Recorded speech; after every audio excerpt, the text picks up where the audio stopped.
ماہ مبارک رمضان کے حوالے سے چند گزارشات آپ کے سامنے۔ ایک یہ کہ ماہ رمضان کے اندر روزہ رکھنا جہاں واجب ہے، یہ روزہ صرف کھانے پینے اور محرمات سے بچنے کا نام نہیں ہے، بلکہ احساس کا نام ہے۔ وہ احساس کہ تم بھوکے رہو گے تو اس کا خیال کرو کہ جس کو کھانے کو نہیں ہے، ہاں تمہیں تھوڑا ذوق محسوس ہو تو ان کا خیال کرو جن کو سارا سال نصیب نہیں ہوتا ہے۔ اور پھر یہ کہ تم ایک دوسرے کا خیال رکھو، ایک دوسرے کے پاس پرس کرو، حکم نماز کا جماعت کے ساتھ ادا کرو، اور بہترین جو ہے ایک وسیلہ ہے مومنوں کا آپس میں مل بیٹھنے کا، ایک دوسرے کے حوال پرسی کا، ایک دوسرے کی خیریت معلوم کرنے کا۔ اور میں آج مطالعہ کر رہا تھا اس حوالے سے کہ باجماعت نماز جو ہم ادا کرتے ہیں اس کا اجر کیا ہے، تو امام جعفر صادق علیہ السلام فرماتے ہیں کہ ایک رکعت جو ہے وہ 25 کے برابر ہو جاتی۔ امام رضا علیہ السلام فرماتے ہیں کہ ایک رکعت 2000 نمازوں کے برابر ہو جاتی، یعنی باجماعت نماز ہے۔ اب یہاں پہ تعداد نہیں بتائے گی، تعداد کا پوچھا کہ تعداد کتنی ہونی چاہیے، کہا 2 فرد ہوں، ایک امام ہو اور ایک مامون ہو، اس کے پیچھے پڑا ہو، اللہ تعالیٰ اتنا اجر ان کو دیتا۔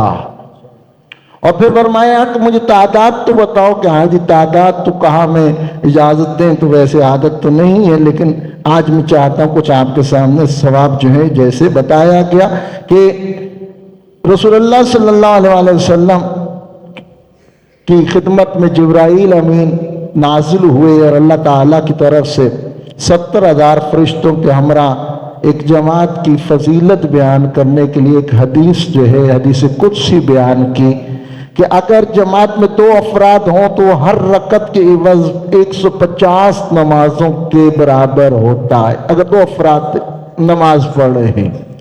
کہا اگر یہ 3 ہو گئے تو کہا کہ اب 600 نمازوں کا اسے ثواب ہوگا۔ کہا کہ اگر 4 افراد ہو جائیں تو ہر رکعت کے عوض 1200 نمازوں کا ثواب اسے ملے گا، اور کہا اگر 5 افراد ہوں تو کہا ہر رکعت کے عوض 2400 نمازوں کا اسے ثواب ملے گا، اور اگر 6 افراد ہوں تو کہا 4800 جو ہے نمازوں کا اس کو اجر ملے گا، اگر 7 افراد ہوں تو 9600 نمازوں کا اسے اجر ملے گا، اور کہا اگر 8 افراد ہوں تو ہر رکعت کے عوض 19,200 رکعت کا اسے ثواب ملے گا۔ اور پھر فرمایا جب تعداد اس سے زیادہ ہو کہ 10 ہو جائے تو پھر فرشتے گن نہیں سکتے کہ کتنا اجر و ثواب ہے، وہ دینے والا جانے اور یہ پروردگار کی جو ہے وہ گننے والے جانے۔ کہا کہ اس اجر کو گنا ہی نہیں جا سکتا۔ عزیزان گرامی، پھر اس طرح کر کے بہت سے فضائل جن کے اندر جو ہے فرشتوں سے مماثلیت قرار دی کہ ہاں جی مولا امیر المومنین حضرت علی علیہ السلام فرماتے ہیں کہ اللہ تعالیٰ نے کچھ فرشتے ایسا پیدا کیے جو ہمیشہ قیام کی حالت میں، کچھ ہمیشہ رکوع کی حالت میں، کچھ ہمیشہ سجدوں کی حالت میں ہوتے ہیں، تو جو لوگ نماز باجماعت پڑھتے ہیں وہ ان فرشتوں کے مشابہ ہیں۔ اللہ تعالیٰ نے ان فرشتوں کو ایسے افراد کا روپ دیا ہے جو نماز کو جماعت کے ساتھ ادا کرتے ہیں۔ پھر صف اول میں جو آپ جلدی کرتے ہیں اور جو پہلے آتے ہیں ان کا اجر و ثواب کے ہاں حکم ہے کہ پہلی رکعت پہلی جماعت کے اندر کھڑے ہو کے نماز ادا کرو، ہاں اس کا بھی کوئی اجر و ثواب ہے۔ فرمایا کہ رسول اللہ صلی اللہ علیہ وآلہ وسلم فرماتے ہیں کہ صف اول میں نماز پڑھنے والوں پر اللہ تعالیٰ اور اس کے فرشتے رحمت بھیجتے ہیں، اور فرمایا جو صف اول میں کھڑا ہو کے نماز پڑھتا ہے وہ ایسے ہی ہے جیسے اللہ کی راہ میں جہاد کر رہا۔ عزیزان گرامی، پھر کہا کہ بہترین میری امت کی نماز جماعت کی صفیں آسمان پر فرشتوں کی صفوں کی مانند ہیں۔ اور فرشتوں کی صفوں کی مانند اللہ فرماتا ہے کہ اللہ تعالیٰ نماز جماعت کی ہر رکعت کے عوض 40 سال کی عبادت کو جو ہے وہ زیادہ پسند کرتا، کہ آپ 40 سال عبادت تنہائی میں کرتے ہیں، فرادہ کرتے ہیں، ایک رکعت نماز جماعت کے ساتھ پڑھتے ہیں، تو اللہ تعالیٰ کہتا ہے میں اس 40 سال کی تیری عبادت سے زیادہ افضل اس عمل کو سمجھتا۔ عزیزان گرامی، اسی طرح جو نماز باجماعت پڑھتے ہیں ان کے لیے کہا گیا کہ وہ صراط المستقیم سے کیسے گزریں گے۔ شاہ صاحب خدا ان کو جو ہے وہ پل صراط سے کیسے گزارے گا۔ ماشاءاللہ ہمارے نمازی ہیں، ان کی صحت و سلامتی کے لیے صلوات پڑھ لیں محمد و آل محمد۔ رسول اللہ صلی اللہ علیہ وآلہ وسلم فرماتے ہیں کہ جو شخص جہاں پر بھی ہو نماز جماعت کا پابند رہے گا، وہ قیامت کے دن سب سے پہلے گروہ میں بجلی کی مانند، بجلی سمجھتے ہیں نا، ہاں، بجلی کی تیزی سے پل صراط سے گزرے گا اور اس کا چہرہ 14ویں کی چاند کی طرح سے روشن ہوگا۔ عزیزان گرامی، پھر فرمایا کہ آپ رسول اللہ صلی اللہ علیہ وسلم فرماتے ہیں جو شخص دن رات کی 5 نمازوں کے اوقات کی حفاظت کرتا ہے اور نماز جماعت سے ادا کرتا ہے تو اسے ایک شہید کا درجہ اور ثواب عطا کیا جائے گا۔ اور پھر فرمایا، یہ بہترین حدیث، حیران پریشان بندہ ہو جاتا ہے سن کے کہ ہاں اتنی عظمت ہے۔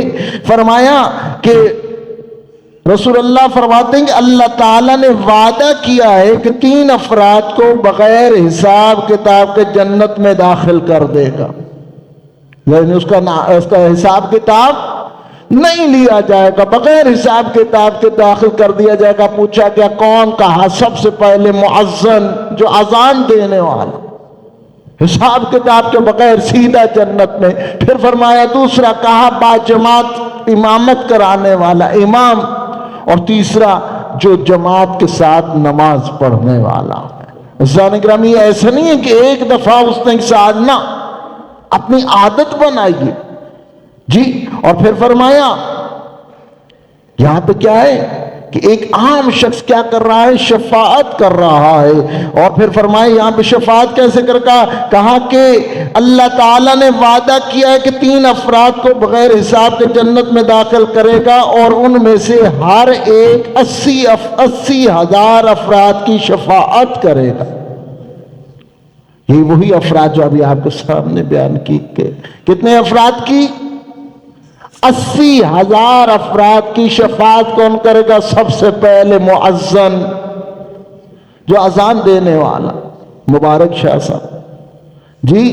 اور یہ سعادت ہمیں ملتی ہے عزیزان گرامی۔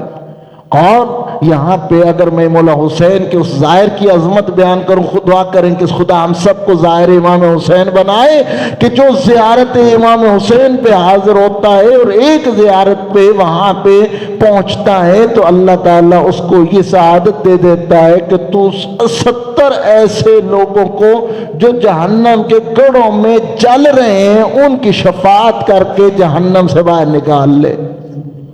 عزیزان گرامی، پھر فرمایا دوسرا شخص جو 80,000 افراد کی شفاعت کرے گا وہ امام جماعت ہے۔ اور پھر تیسرا وہ نمازی جو جماعت کے ساتھ نماز کرتا ہے۔ تو اب آپ سب کو مبارک ہو جو با جماعت نماز پڑھتے ہیں۔ صلوات علی محمد و آل محمد۔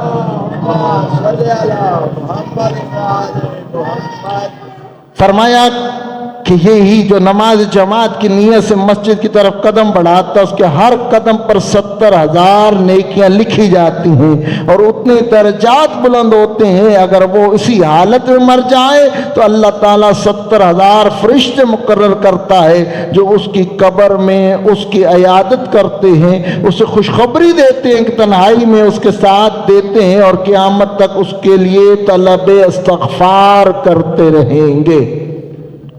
عزیزان گرامی، بڑھتا چلا جائے گا اس سلسلہ ثواب کا، لیکن یہ مطالب کم نہیں ہے۔